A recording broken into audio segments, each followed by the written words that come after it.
Isabella Steger is the Deputy Asia Editor for Quartz Media based in Hong Kong. After a decade in the industry, she says her job is becoming increasingly difficult and media groups with links to mainland China are under pressure to self-censor reports. This takes place in different ways. For example, Chinese capital being invested into different forms of media, television and newspapers, for example, with many people saying that a lot of media outfits in Hong Kong are now Beijing-leaning, if not outright sort of parroting the Chinese Communist Party line. It's a view shared by the Hong Kong Journalists Association, which says media freedom is at its worst since the former British colony was handed back to China.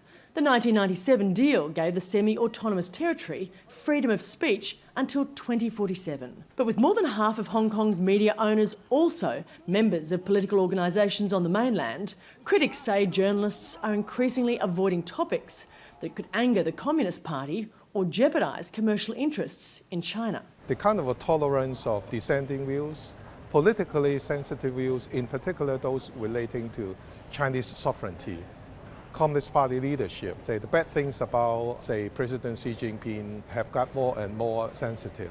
This year's World Press Freedom Index from Reporters Without Borders ranks Hong Kong 73 on the list, dropping from 18th spot in 2002.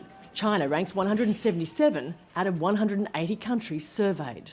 As well as complaints of an increasingly restricted media landscape, the Hong Kong Journalists Association has also filed a legal challenge against the police.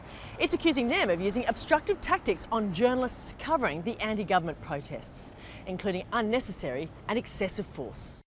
The pro-democracy protests of 2014 triggered a resurgence of independent media outlets, including Hong Kong Free Press, which relies on reader donations to survive. Despite its non-profit status, the editor says it too has been subject to political interference, and it says the government needs to strengthen its safeguards.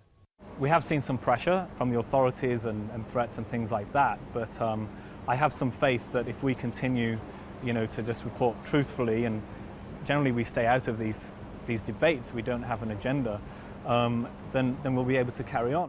The extradition bill, which triggered the anti-government protests, may have been formally withdrawn, but with no sign of this political crisis ending, the city's reputation as a bastion of free press is increasingly at stake. Sarah Clark, Al-Jazeera, Hong Kong.